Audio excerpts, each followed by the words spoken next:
श्री सद्गुरु महाराज की जय। पुस्तक अपने गुरु की याद में से। पूज्य गुरुदेव की लीला कभी कभी बड़ी ही विचित्र हुआ करती थी। वह लीला सर्वसाधारण लोगों के बुद्धि विचार से परे हुआ करती थी, लेकिन लीला में कुछ रहस्य भरा होता था।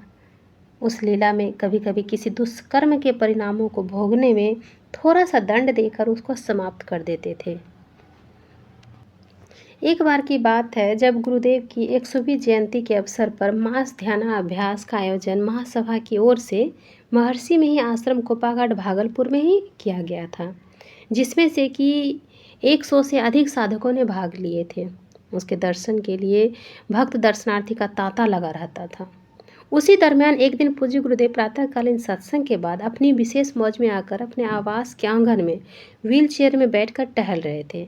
साधक एवं दर्शनार्थी चार दीवारी के बाहर से खड़े होकर उनके दर्शन कर रहे थे। पूज्य गुरुदेव अपनी आंखें बंद कर टहल रहे थे। उसी समय साधक एवं दर्शनार्थी की झुंड में से निकलकर डेहरी के ऑन सॉन के बाबू श्री शीतल प्रोफेसर सर्राफ जी व्हील चेयर के समीप आकर पूज्य गुरुदेव के पावन श्री चरणों में माथा टेककर प्रणाम करने लगे। उनको प्रणाम करते हुए देखकर व्हील चेयर को खड़ा कर दिया गया। पूज्य गुरुदेव अपनी आंखों को खोलते हुए थोड़ा करक कर बोले, कौन हो? तो शीतल बाबू ने हाथ जोड़ते हुए बोले कि हुजूर, हम डेहरी के शीतल हैं। सब कुछ जानते हुए गुरुदेव ने करक कर बोले, नहीं, तुम शीतल बाबू नहीं हो। उनको तो अपनी कार है, तुम शीतल बाबू नहीं हो। भगीरथ, पकड़ो इसको।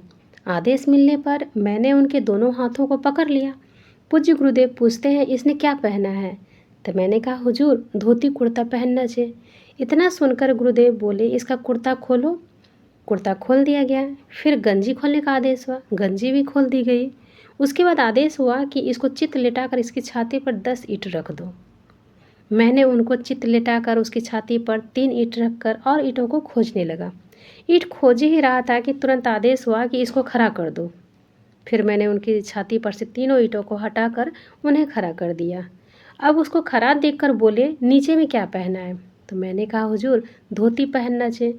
इस पर बोले, धोती खोल दो। धोती खोल दी गई। धोती के नीचे पैंट पहना हुआ था। पैंट को देखकर उसको भी खोलने का आदेश हो गया। उनकी यह स्थिति देखकर बगल से ही किसी सज्जन ने एक गमछी उन्हें दे दी। गमछी को ऊपर से लपेटकर पैंट को खोल दिया गया। गमछी को पहना हुआ देखकर पूज्य गुरुदेव बिगड़ गए। बगल में खड़े एक साधु बाबा दोनों हाथों को जोड़ते हुए निवेदन करने लगे, हुजूर, छोड़ देहल जाए, शीतल बाबू ही छथिन। इतना सुनते ही गुरुदेव उन पर भी बिगड़ गए। फिर उन्होंने कड़े स्वर से बोले और आदेश दिए कि भगीरथ, खोलो इसको, इसका कपड़ा खोलो। आदेश मिलने पर मैंने उसकी पहनी हुई गमछी का छोर पकड़कर खींच लिया। इतना कार्य अपने सामने करवा कर पूज्य गुरुदेव अपनी कृपा दृष्टि से 3-4 बार उनको ऊपर से नीचे देखकर धीमे स्वर में बोले, अच्छा, अब जाओ। वे प्रणाम कर धीरे धीरे अपने वासे में चले गए। पूज्य गुरुदेव तुरंत अंतर्मुख हो गए। सैकड़ों लोगों के बीच इस तरह के दुर्दशा करने में बहुत बड़ा रहस्य था। पीछे पता चला कि शीतल बाबू को वहाँ के ही कुछ असामाजिक लोगों ने साथ कुछ बात को लेकर झगड़ा हो गया था।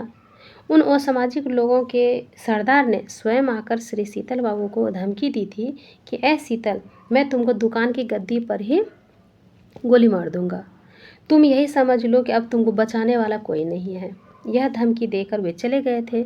अब ये बेचारे उनके मारने के डर से भागकर आश्रम आ गए थे। इसी ख्याल से आ गए थे कि गुरु महाराज हमारी रक्षा करेंगे। हो सकता है किसी बुरे कर्म के परिणाम स्वरूप श्री शीतल बाबू की मृत्यु और सामाजिक लोगों के हाथों होती, जिसको कि पूज्य गुरुदेव ने थोड़ी सी सजा देकर उस बुरे कर्म के परिणाम स्वरूप दुख से बचा लिए। श्री सद्गुरु महाराज की जय।